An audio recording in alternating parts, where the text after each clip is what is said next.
Welcome again to our program titled Revelation of the Coming King.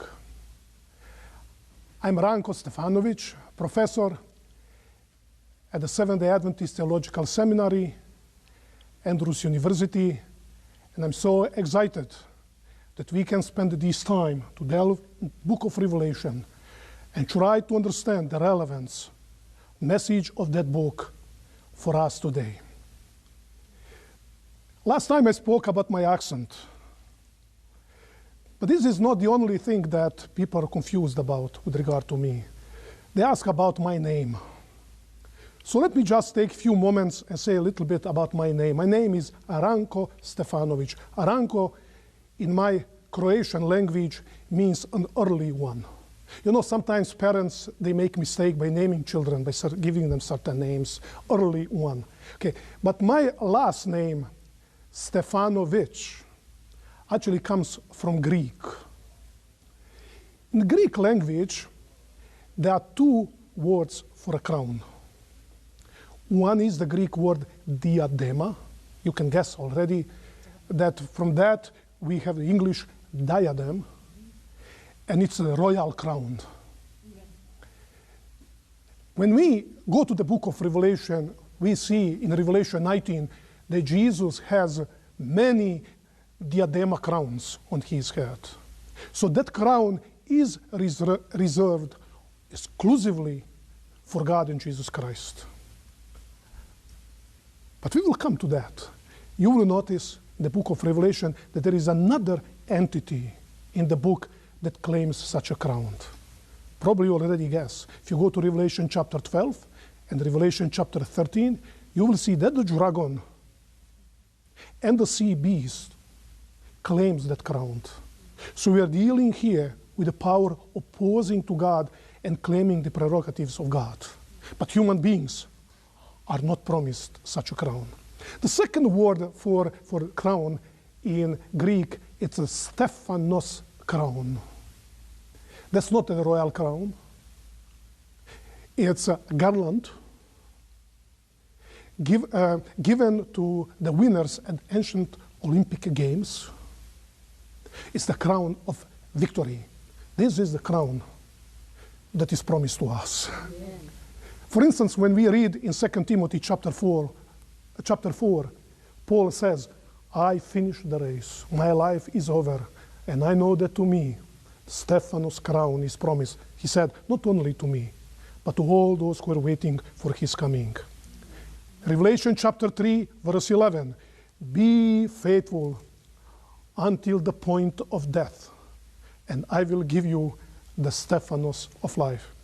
It is out of this Greek word, Stephanos, that actually my name comes from.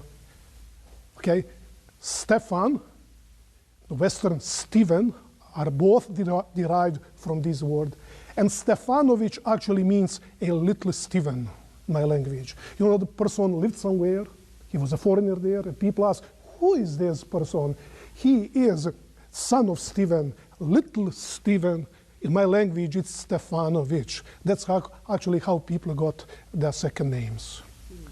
So this is a little bit about my name, but in the same time, we want to see different aspects of the book of Revelation there. So if you, among our viewers, if you have the name Stephen, just know that is rooted strictly in that biblical promise that one day, when our Savior Jesus Christ comes, we will get that Stephanos of life. But today, we would like to go to another aspect of the book of Revelation. Keep in mind, we are still in verse 1. Yeah.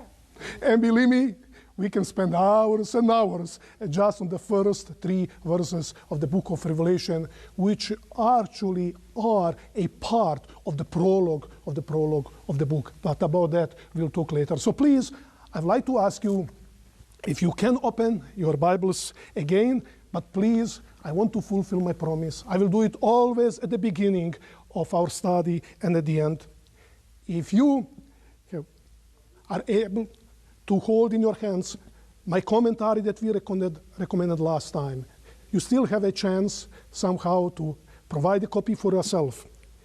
Our presentation today, it's based on the pages, if you want to follow and later to study for yourself, from page 17, 17 in my commentary. So 17, 18, 19, 20, 21, and so on. And then also, part of what we will cover today is found on pages 58, 59, 60, and 61. But our focus will be primarily from pages 17. So I would like to encourage you, once we are done with this presentation, I would like you really to get more information there from my commentary, but to take the Bible. This is our primary textbook, as we mentioned last time, and please go and continue and study this book for yourself, whether by yourself or in a group of some devoted Christians who would like also to study together to get the meaning of that book. So, what are we talking about today? Please, would you turn back to that opening text of the book of Revelation, Revelation chapter 1, verse 1. The revelation of Jesus Christ. We saw it last time, that this is the title of the book, which God gave him. And then we saw the purpose of the book, to show to his servants the things which must soon take place. But now we are going to the last part of this verse. It said, and he, who is that he? Jesus Christ himself. He sent. And my New American Standard Version says, and he communicated it by his angel to his servant John. The casual reader of the book of Revelation, especially when you read this in English, and because of different Bible translations, you don't see anything too much significant here, except that Jesus revealed to John, the revelator, things that are mentioned at the very beginning of this text, things that will take place in the future. And I just want to tell you, I want simply to show to you how sometimes we need really to go to the biblical language. I know not everybody can read Greek and Hebrew, and that's okay. That's why we need different Bible translation. And sometimes we need the people who know those languages to tell us what is in. Because here, in this clause, it's one of the most significant words that we have in the book of Revelation. I'm repeating. One of the most significant expressions in the book of Revelation. And this word really tells us how to interpret the book. Okay, so what is the word? Let's read one more time the last clause. It says, and he, Jesus, he sent, and now I have here, and says, and he communicated it by his angel to his servant John. I'd like to invite all of you and our viewers. You probably have different versions here in front of yourself. My New American Standard Bible says that Jesus he sent and he communicated it to John. Dear viewers, if you have in your hand King James Bible, for instance, you will find that the King James Bible has a different word. It says signified, that Jesus signified. By the way, you who are here in front of me, I'll say that you see that even my New American Standard Bible says here in the margin that the correct word should be signified. Mm-hmm. So the word that Jesus communicated, it's actually an interpretation. For instance, a New International Version has that Jesus showed to John. Let us try to see what the meaning of this word is all about.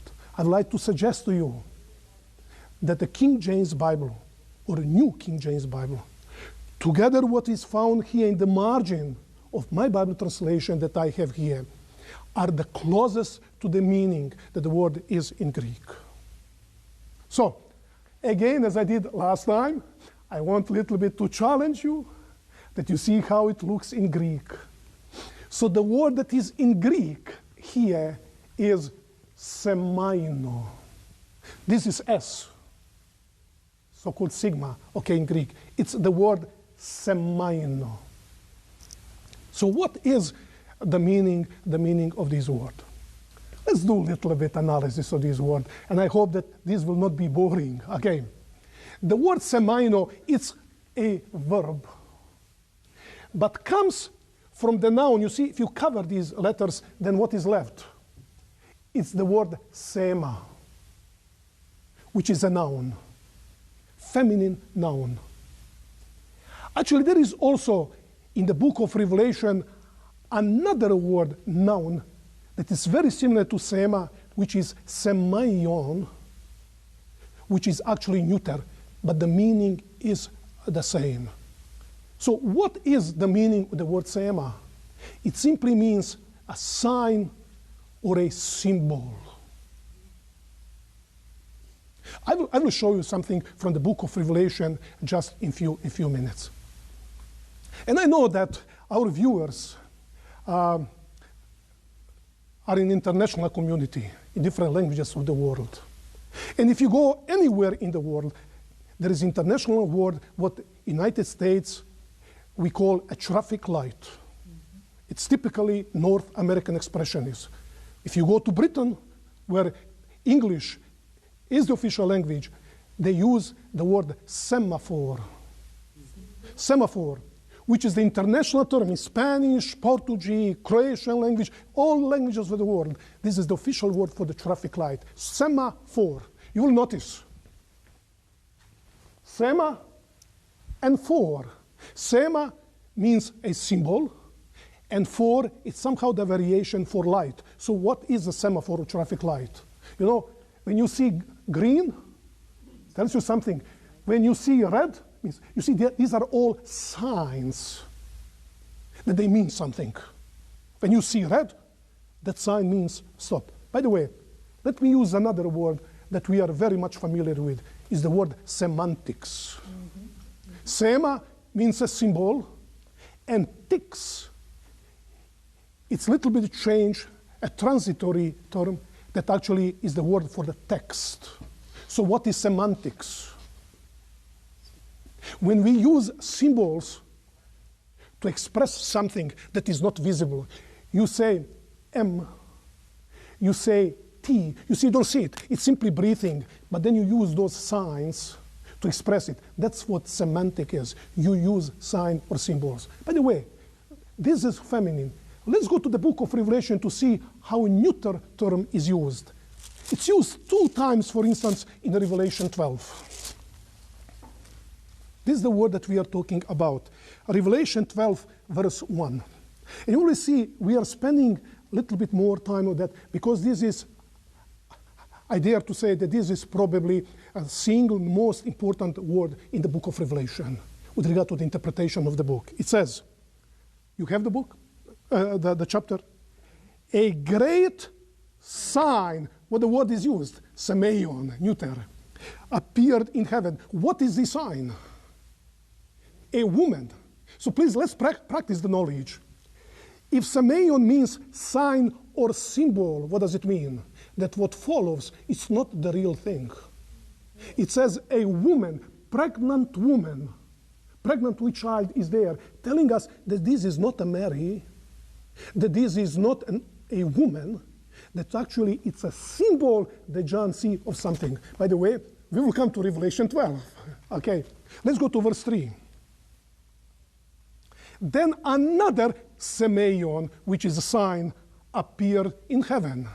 Another symbol. What's that symbol? It's a dragon telling us the dragon is not a literal dragon. Because when we go to verse 9, it says clearly that this dragon is the old serpent who is actually the devil and Satan. I'd like to show to you something, few more things that we see how the word is used. Please, I'm taking time for that because today people are going and interpret the book of Revelation without really taking into consideration the purpose of the book that Jesus indicated how to be interpreted.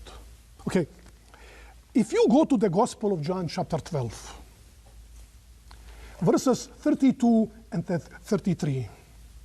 Then we read there, Jesus said, you know this statement is known, and I, if I be lifted up from the earth, will draw all men to myself. This is what Jesus said.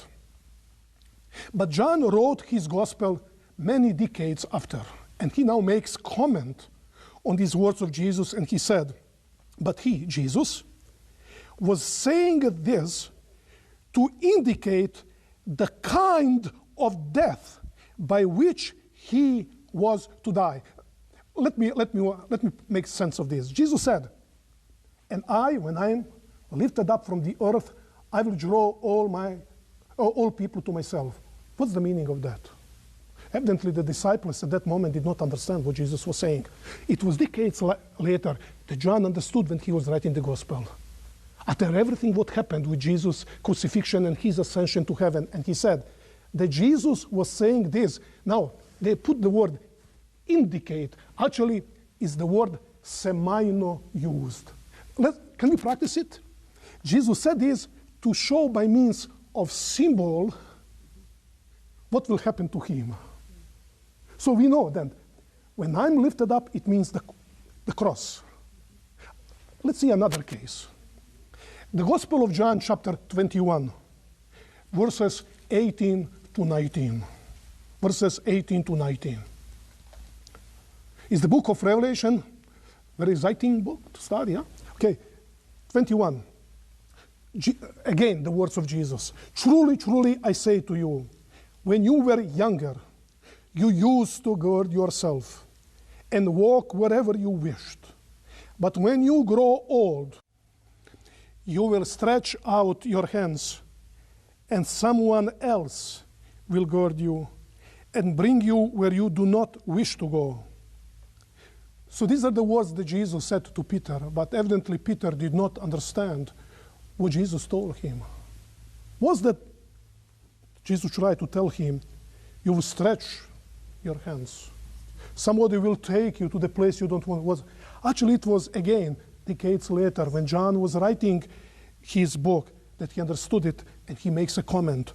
Now, this he said, signifying, the word semaino is used. It means showing him by means of symbol what kind of death he would glorify God.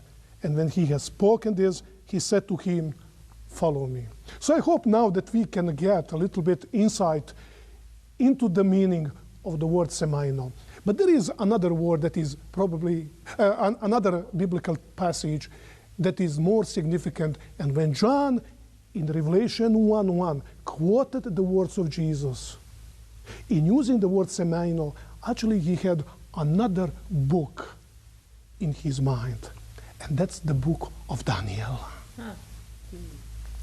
I don't know if you're familiar with or not, but the Bible, yes, originally was written in Hebrew, and few chapters were written in Aramaic. But actually, it is 300 years before Christ that the Bible was translated into Greek language, known as the Septuagint. So Septuagint is Greek translation of the Old Testament. So in Daniel chapter 2, verse 28 of the Septuagint version, we have the following words. I would like us to read it. However, there is a God in heaven who reveals mysteries. And now, let's pay attention. And he has made known, actually, the word semaino is used. God made known. What does it mean? It means that God revealed to the king Nebuchadnezzar by means of symbol what will take place in the latter days. This was your dream and the visions in your mind while you were on your bed. Actually, it is the Septuagint version that uses the word semaino to indicate that what the king Nebuchadnezzar saw in that dream was actually a symbol or a symbolic presentation by which God wanted to show to the king Nebuchadnezzar what will take place in the future. I hope now that we have already a sense of feeling what the meaning of this word is. So I would like to give you a lexical meaning of this word. It simply means to show or to communicate something by means of sign or a symbol. It means to show, to communicate something by means or signs of symbols. So let us now practice this knowledge here. Let's go back to Revelation 1:1. Let's go to the last clause of verse 1. And he, Jesus, he sent, and he showed it by his angel by means of symbol to his servant John. I don't know if this is good English, what I express it here, but I hope you were able to get the meaning of this text. As I mentioned, this is probably a single most important word in the book of Revelation with regard to the interpretation of the book. And the text is telling us, these words telling us, that when Jesus came and he revealed the content of the book of Revelation to John, what John saw it, what was shown to him, it was not something literal. It was shown to him by means of a symbol. Oh, now we have a great discovery now, telling us that John received his visions in visual or figurative presentations. Oh, we learn something new. But please, let us build on this. When I usually talk to my students and different people about this, people reach different conclusions. And I will never forget, I was in one part of the world talking about this, and then people asked me questions because somebody else who had heard my presentation before was talking to them and telling them, you see, nothing in the book of Revelation is real. Everything is symbol. And in order to explain to those people what actually the text says, let's take, for instance, New Jerusalem in the book of Revelation. You see, there is no city. It's simply a symbol of something. Symbol of what? So I had to intervene.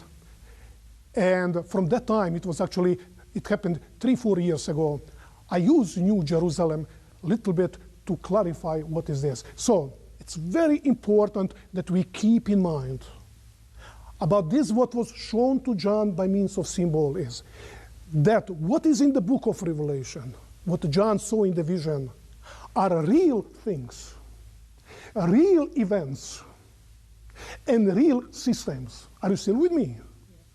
However, it was shown to John in the vision by means of symbols. Okay? So real things, but shown to him by means of a symbol. Okay? And I would like a little bit to clarify it. Since I used already the illustration of a New Jerusalem, please allow me to take a few minutes to talk about this. This is my favorite subject, and probably this is one of the most misunderstood subjects of the book of Revelation. When I was a teenager, by that time I had read the Bible already several times, and I read the book of Revelation. I did not understand too much. When I went to the book of Revelation, there are some things that puzzled me. And one thing is that you read there in chapter 21 that New Jerusalem is the city coming from God. And the city is surrounded by huge walls. Then I asked my parents, they were godly Christians, and other godly people, I asked them, why does New Jerusalem need the walls? And of course, explanation I got, well, you know, we have to feel safe on the new earth. You know, teenagers, they ask strange questions. I said, safe from what? It's the same as, I just want to tell you, it's the same as we read about the tree of life and the leaves for the healing of nations. Take different commentators, because when we eat those leaves, we will not get sick. How is that you will get sick on the new earth? There is no sin any longer. There is no tears. There is no death there. And you see, so many times we are struggling in order how to understand the book of Revelation. And it's not always easy to understand it. We are struggling with regard to the meaning of that. So I would like really to go a little bit to the book of Revelation, to New Jerusalem issue. Okay, the city is surrounded by walls. Any idea, when you go to Revelation chapter 22, how wide are those walls? How wide is the city? Of course, I know we can now go and give different measures, but the best length that we have here is about 1,400 miles, which is in the metric system about 2,000 kilometers. Boy, that's a huge city, huh? Yeah. But please, can you help me now? How deep are the city walls? Same. Again, 1,400 miles. And of course, we can still say, yeah, it's a huge city. Yeah. But we have another problem here. How tall are the walls? 1,400 miles. It doesn't make sense. Because if you go to Palestine, you can see the best and the safest city in ancient times. They were about 20 yards in height. That's a safe city. But can you imagine 1,400 miles? Actually, I just want to use one joke. When I was in one place a number of years ago, one lady came to me and she said, now I understand why New Jerusalem we cannot see sun. It was just, she was joking, but it was so cute. Because what is the purpose of this? By the way, let's explain how the city looks like. Is that? And then we have, I'm sorry, it go like this. Then it go like this, okay? You know this? And then, boy, I'm not an artist, I'm sorry. Okay. How does it work here? No. It goes this. Okay. We see that actually the city is the perfect cube. So what is the meaning of that? And now it brings us to something that is very fascinating. John said, I did not see a temple in the city. Why? Because the Lord God is the temple. I did not see the temple. And I know usually we take this text, but then we go to Revelation chapter 7. It talks about 144,000, telling us that 144,000 will serve God in his temple. So there is a temple on the new earth. And John does not say that there is no a temple on the new earth. He said, I did not see temple in the New Jerusalem. Why? Because there is something fascinating. If you go to the Old Testament, the most holy place was a perfect cube. So now, why there is no temple in the city? Because New Jerusalem functions as the temple of the new earth. And the presence of God makes it temple, because where God is present, we have the sanctuary there, we have the temple. Okay, can you help me? What was located in the most holy place of the earthly sanctuary? What was inside? It was the Ark of the Covenant. You remember with that caporet there, mercy seat. What did the Ark of the Covenant symbolize? The throne of God. Now John said, I saw the throne of God in the city. And everybody has access to that throne. Not by faith any longer. We don't need priests any longer. Everybody can approach to that throne. Come into the presence of God. Because he says, and we will see his face finally. Please, I want everybody to understand me. I'm not here discussing whether New Jerusalem will have walls or not. When we get one day, we will see it. But you keep in mind, what John saw on Patmos, it was a real thing. So he saw a real city. However, how can you describe something, as Apostle Paul said, what human eyes did not see? What we never heard with our ears, what cannot come to our mind. This is what God prepared to those who love him. How can John portray the city, or better to say, how could Jesus portray to him a city that is so safe? Because we know in the first century, during the time of John, a safe city, it meant that that city was surrounded by good walls. Without a wall, it's not a safe city. Nobody would be able, actually would like or want to live in that city. It means anybody can come and destroy that city. So it signified really safety, with possibility, yeah, the New Jerusalem can have the walls, but we want to try to find out the meaning of that reality that John saw, to telling us that that city will be really the temple of God, which is safe. And I try always to tell my students, maybe if Jesus showed to John New Jerusalem today, John would say, boy, I saw angels in police cars patrolling their streets, no drug dealers, no criminals there. You see, the thing is, it's a safe city. It's the place where God will dwell with his people. But symbolic meaning is drawn from the sanctuary system. We have the tree of life and the river there. It's telling us that New Jerusalem will be the lost garden of Eden.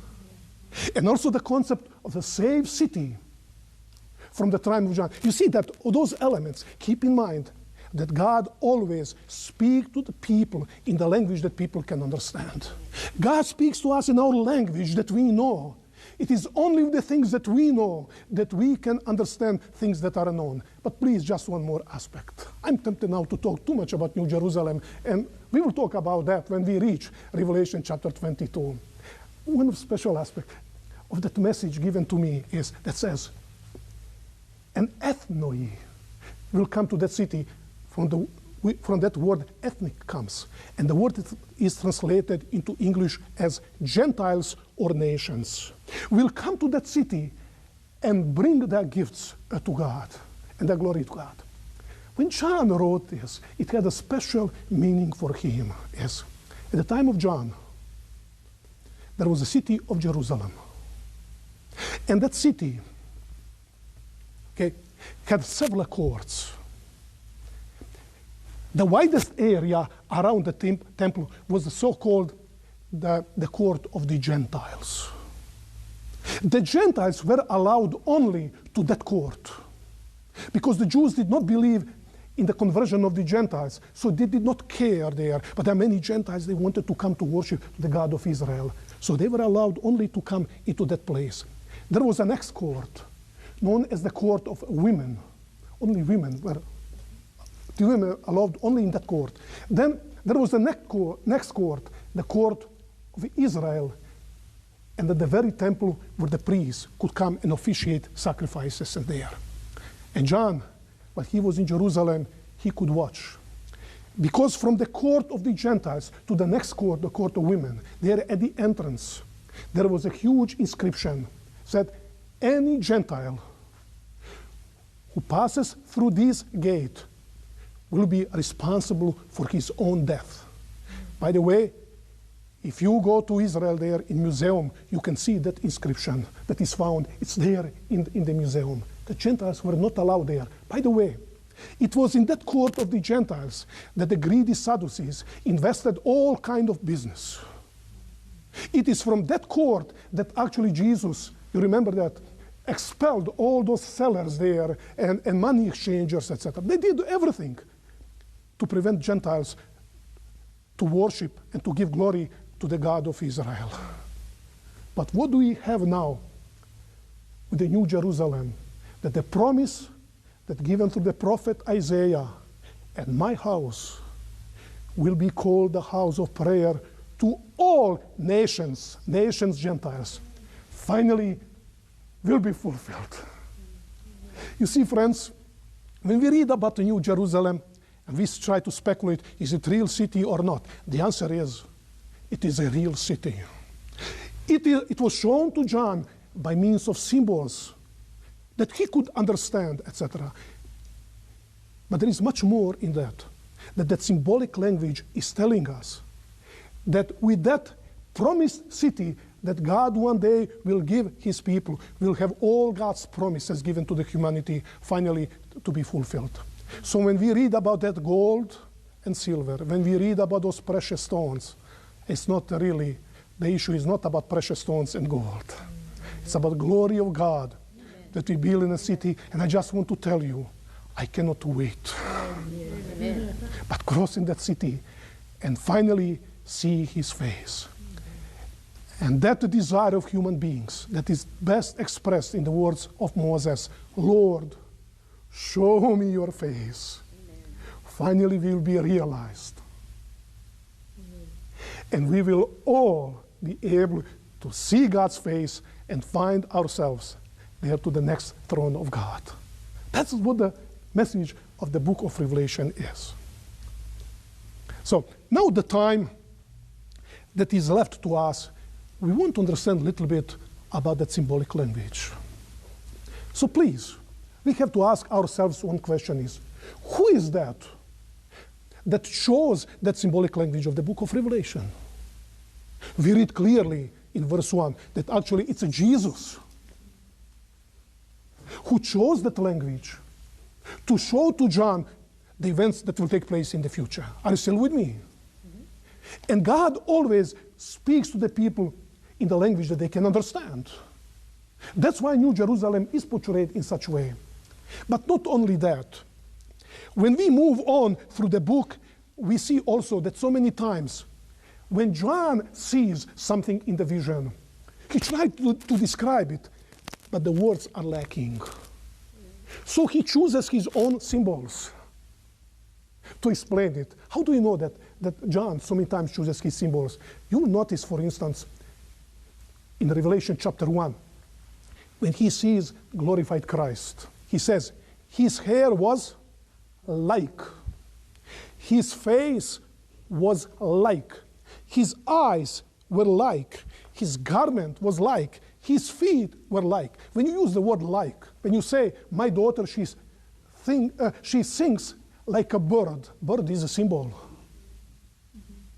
He is smart, like.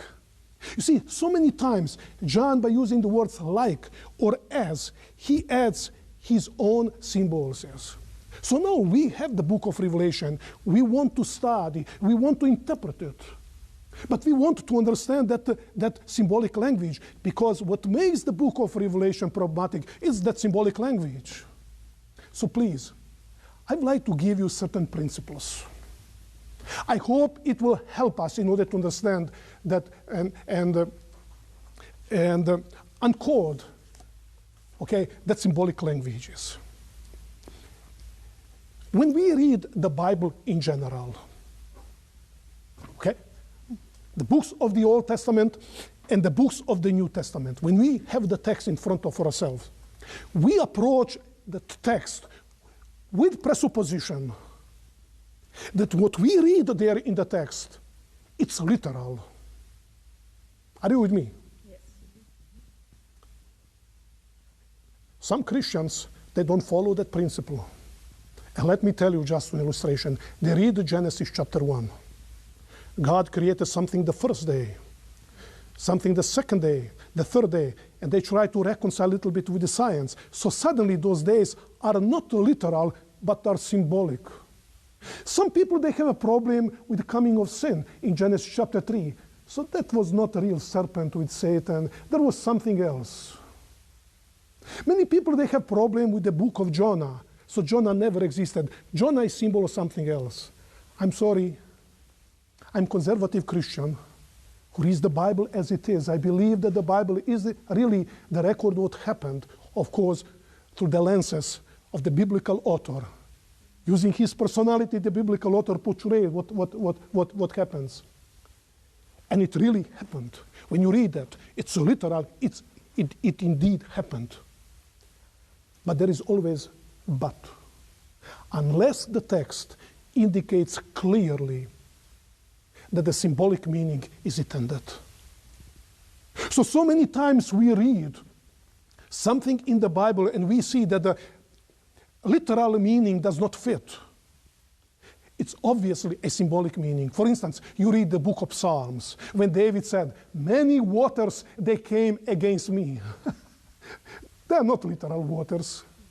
Evidently, he refers to his enemies. Or when you read in Isaiah chapter 5, he said, let me sing a song about my dear one. My dear one has a vineyard. He put a tower there in the vineyard. He put a fence around it. And later he explains, few verses later, Isaiah chapter 5, he said, the vineyard is the house of Israel.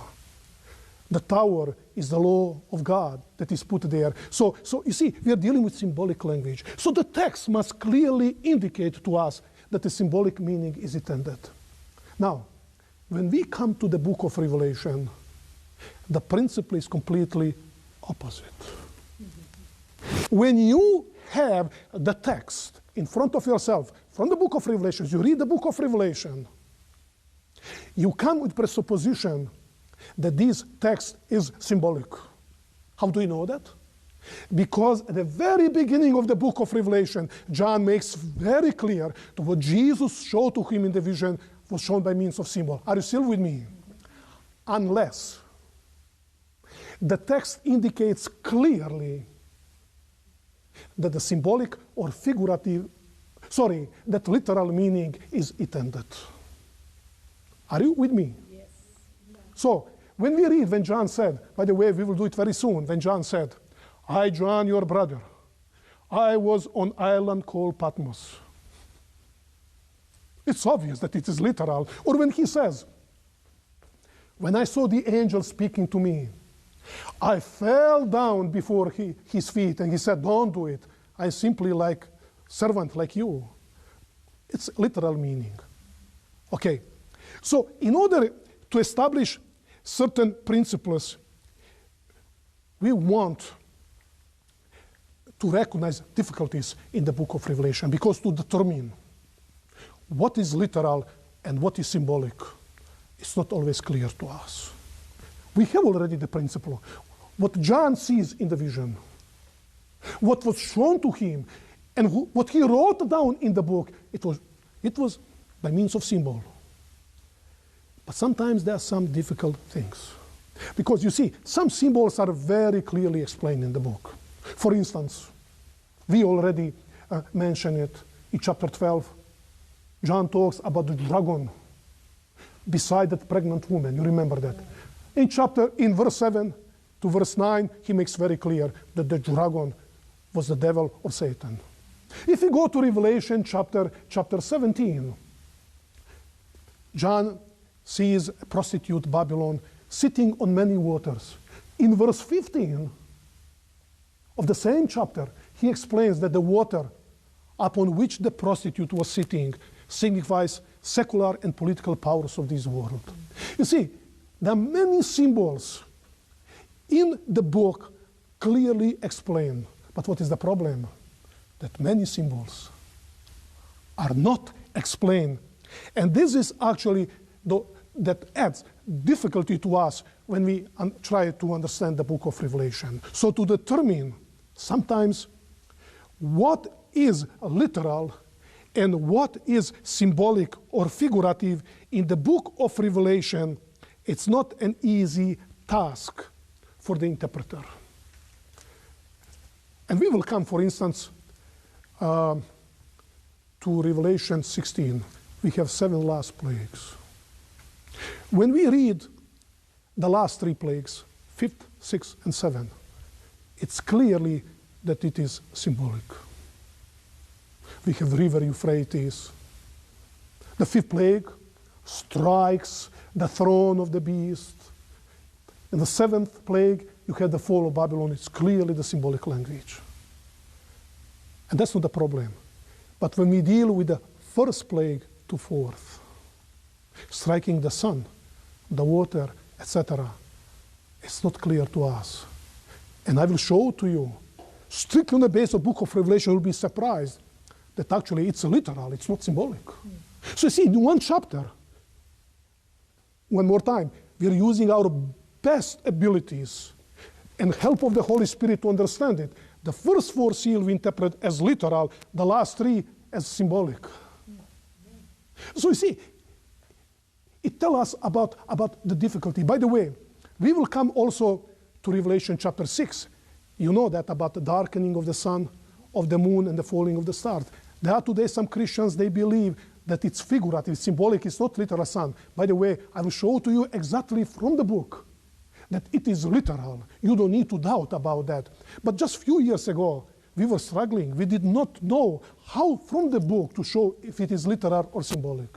So it's not always easy. And I would like to encourage all of you and our viewers is, when we have some symbols of the book of Revelation, and the book does not show to us clearly whether it is literal and symbolic, we can disagree. But instead of fighting, we should listen to each other. Study together. Not that other people disagree with me, they're heretics. Because of that, they disagree with me. It means that we have a difficulty in the book. We have to study, we have to pray together. Only when we are united, when we study the text together, we can find the answer. But disagreeing, we will never able to reach it. I just want that you are aware, even though we have certain guidelines and principles. At the beginning of the book, John makes very clear what was shown to him. It was shown to him by symbol, but it's not everything so simple, as simple as it looks like. So I would like to encourage you, that we do it. So now, how to interpret that symbolic language? You see, it's a symbol, but how to interpret it? One of the ways to interpret the symbolic language is today to take newspapers and to interpret it. But what is the problem? That John the Revelator, when Jesus showed to him those visions, he did not have New York Times or Time Magazine, etc. You already have a hint how to do it. So it means, when Jesus showed to John those visions, in what language or what kind of symbols did Jesus choose to communicate to John? The symbols that he understood 2,000 years ago. So now people are asking, what do you scholars, what are you doing when you interpret the book of Revelation? We search ancient literature from the time of John in order to understand what those symbols meant to John and to those Christians at the time when John lived. So we have to understand that the book of Revelation was originally written 2,000 years ago, not in 21st century. It was written in the language of the people of that time. Another point is, we have also to keep in mind is, as we interpret that symbolic language was not abstract. It was pictorial. What does it mean? That when that language was chosen, it was taken from the history of God's people of the past. So when Christians of the time of John, when they read it, when we read today, it's not only about the symbol, it's about great message that is given to us. So the time is left, we have a few minutes, so please allow me, because the viewers will say, I'm studying the book of Revelation. Yes, I have your commentary. My commentary is written for the primary purpose, not always to give you the interpretation, but to help you in understanding the symbol. Okay? But you say, I would like to search deeper. Where can I find the meaning of those symbols? In order to provide the answer to that question, we ask ourselves a question, where was the symbolic language of the book of Revelation taken from? And let me be frank with you. It's very simple. It was actually almost 100 years ago that some famous scholars, they went verse by verse, phrase by phrase, and they went to the Old Testament, and they discovered, you know, when you put all the verses of the book of Revelation, when you put them together, we have 404 verses. That actually today we know that more than 300 verses of the book of Revelation, 300 verses of the book of Revelation, you can trace them directly to the Old Testament. See, that symbolic language is taken from there. Why is that so? Keep in mind that the book of Revelation, it's like a parable that Jesus did. So when God wanted to inform his people through John, that at the time of the end, there will be a power that will God's people trying to destroy them. If you want to use a parabolic story to tell them what you would use, you use the language that says that power will be called Babylon. Now everything becomes clear. Because the early Christians in the first century knew who Babylon was. It was a tool and instrument in the hands of Satan, responsible for taking the people of Israel in Babylon, etc. Yeah. So what happened in the past finally will happen in the future. Let me show to you another illustration.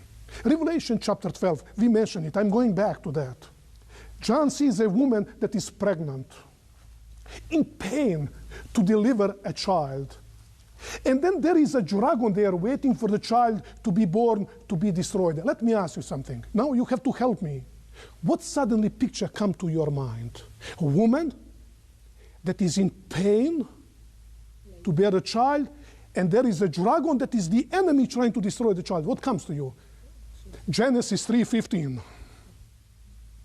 When God said to the woman, you will in pain bear children, but I'm making enmity between you and the Satan.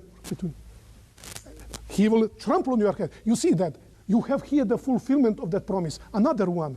We read in book of Revelation, chapter 15, how 144,000 are standing there at the sea of glass, singing the song of Moses and the Lamb. Just they have come out of the 7 last plagues. What suddenly comes to your mind?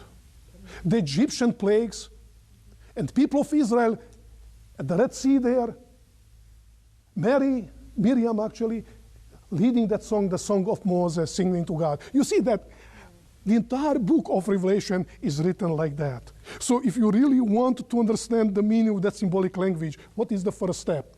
Go back to the Old Testament. You cannot miss it. More than 80% of all that symbolic language is taken from the book of Revelation. Let me just, if you be with me, the word the Lamb, the root of David, sealing of the faithful, the 7 seals, the trumpets, 144,000 standing at the sea of glass, locusts from the abyss, the image of the beast, Sodom and Egypt, Babylon, drying up of Euphrates, the 7 last plagues, New Jerusalem, Gog and Magog, etc., etc., etc. They're all taken from the Old Testament. I want just to go quickly here. We will see, we'll come to the second trumpet. It talks about great mountain in Revelation 8, verses 8 to 9. Great mountain, burning with fire, was thrown into the sea. The third of the sea became blood. By the way, if you go to Jeremiah chapter 51, we're talking about Babylon, destroying mountain, destroying the earth. And that mountain will be thrown into the sea and will be destroyed.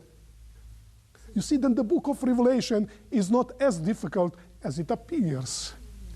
That symbolic language is much easier to understand when you know where that symbolic language was taken from. But just briefly to mention, we have some remaining parts of the book of Revelation. We try to understand that symbolic language. By the way, some of that symbolic language was taken from the New Testament. John also used the symbols from Asia, from the time where he lived, in the same way as we use the symbolic language. But much of that symbolic language was taken from the Jewish apocalyptic literature. You see, when the Jews came out of the Babylonian exile, there is a huge stream of literature that was written, trying to explain to the people about those unfulfilled prophecies of the Old Testament, why they did not take place. And they used the language of the book of Daniel. They added many other symbols, many books. So that symbolic language was so much in the minds of God's people of Israel during the time, and early Christians, they did not have difficulty when they read about the woman, when they read about the beast, when they read about horn, when they read about 1260 days. There was no difficulty to understand it, because this is the language they used in a synagogue, they used in their conversations about the Old Testament, about God's unfulfilled prophecies. You see, friends, how the book of Revelation is given in the real world. It speaks so powerfully. It spoke to the people who lived at the time of John 2,000 years ago. Keep in mind that the book of Revelation was not written to us today. I know what you think. It was not written to us today. It was written to those Christians 2,000 years ago. But it was not written for them only. It was written for us as well. But originally, it was written to them. So we need a little bit to be acquainted about the way how the book of Revelation was written. We have to be familiar with that symbolic language, about the sources from which that symbolic language was taken from. But about all, I'd like to advise you, when you take the book of Revelation, the first thing, go down to your knees, close your eyes, and say, Lord, I am doing my best. I want to understand the message of the book of Revelation, so please speak to me. Give me your Holy Spirit. Use all those good tools. This is the best textbook. Other tools. Pray to God, and the book of Revelation will to you powerfully.